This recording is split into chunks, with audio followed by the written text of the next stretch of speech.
A Friend for Dragon by Dav Pilkey. Chapter 1. A Friend for Dragon. There once was a blue dragon who lived in a little house all by himself. Sometimes dragon got lonely. "I wish I had a friend," said dragon. So he went out into the world to look for a friend. Dragon went to the woods and met a small black squirrel. "Will you be my friend?" said Dragon. "No," said the squirrel. "I'm too busy." Dragon went to the riverbank and met a fat gray hippo. "Will you be my friend?" said Dragon. "No," said the hippo. "I'm too tired."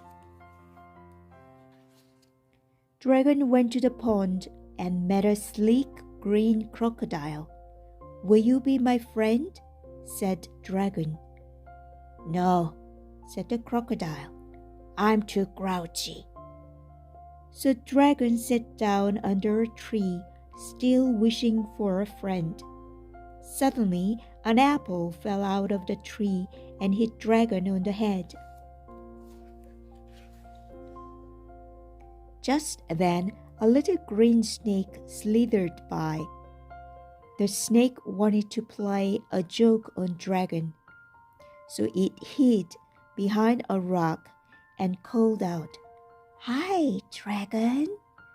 Dragon looked all around, but he didn't see anyone. "Who said that?" cried Dragon. "I did," said the snake. Dragon looked all around again, but he still didn't see anyone. "Where are you?" said Dragon. "I'm right here in your hand," said the snake.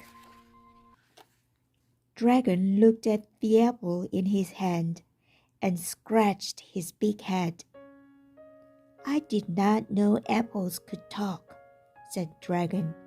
"Oh, but we can," said the snake in the grass. "Would you like to be my friend?" Dragon asked the apple. "Oh, yes," laughed the snake. "At last," said Dragon, "a friend." Chapter 2. Friends at Home. Dragon took the apple home and built a warm, cozy fire. He told spooky stories to the apple. He told funny jokes to the apple. Dragon talked all day long and into the night. "You are a good listener," said Dragon. "Good friends are always good listeners." Dragon fixed a midnight snack. He mixed cookies, orange juice, and ketchup all together in a big bowl. Dragon scooped some of the food onto his plate. Then he scooped some food onto the apple's plate. "Just say when," said Dragon. The apple did not say when, so Dragon scooped some more food onto the apple's plate. "Just say when," Dragon said. The apple still did not say when. So Dragon scooped the rest of the food onto the apple's plate. "I'm glad that we both like to eat so much," said Dragon. "Good friends should always have a lot in common."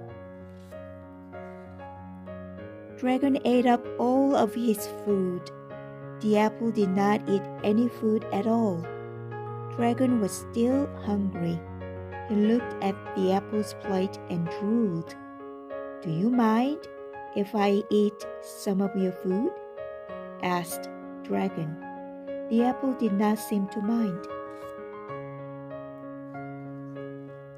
So Dragon ate up all of the apple's food too. "You are a good friend," said Dragon. "Good friends always share." Chapter 3. The New Day. The next morning, Dragon awoke with the sun. "Good morning, Apple," said Dragon. The apple did not answer. So Dragon went out to the kitchen and made breakfast. When he was finished eating, he tried to wake the apple up again. "Good morning, apple," he cried. The apple still did not answer. So Dragon went outside for a walk along the river bank. When he came back, he tried to wake the apple up again. "Good morning, apple," he screamed. The apple still did not answer. Dragon was very worried. He called the doctor. "My apple won't talk to me," said Dragon. "Maybe it's a crab apple," said the doctor. "No," said Dragon. "I think it is sick." So Dragon took the apple to the doctor's office. They sat down next to a big walrus. "What's the matter with you?" asked the walrus. "It's my apple," said Dragon. "It won't talk to me." The walrus stared at the apple and drooled. Dragon needed a drink of water. "Will you watch my apple for me?" Dragon asked the walrus. "Sure," said the walrus, licking her lips. When Dragon came back, the apple had changed. It was not round anymore. It was not shiny anymore. It was not red anymore. Now it was wet and skinny and white. "What happened to you?" cried Dragon. "Are you all right?" The little white thing did not answer. Dragon wrapped his friend in a piece of paper and carried it home. "Don't worry," said Dragon. "Everything will be okay." When Dragon got home, the little white thing had turned all mushy and brown. "Are you hurt?" asked Dragon. The mushy brown thing did not answer. "Are you sick?" asked Dragon, but there was no answer. "Are you dead?" asked Dragon. Still, there was no answer.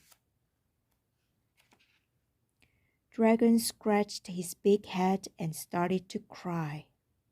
Chapter 4. Goodbye. The next morning, Dragon went out into his backyard and dug a hole. He put his friend into the hole and covered it over with dirt.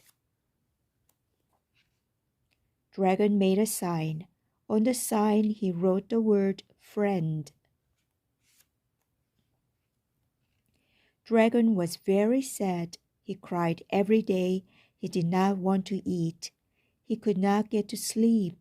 Dragon did not leave his house for a long, long time.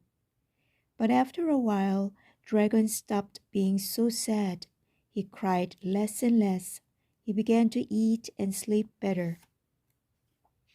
Still, he was very lonely. Chapter 5. Summertime. One day, many months later, Dragon walked out into his backyard.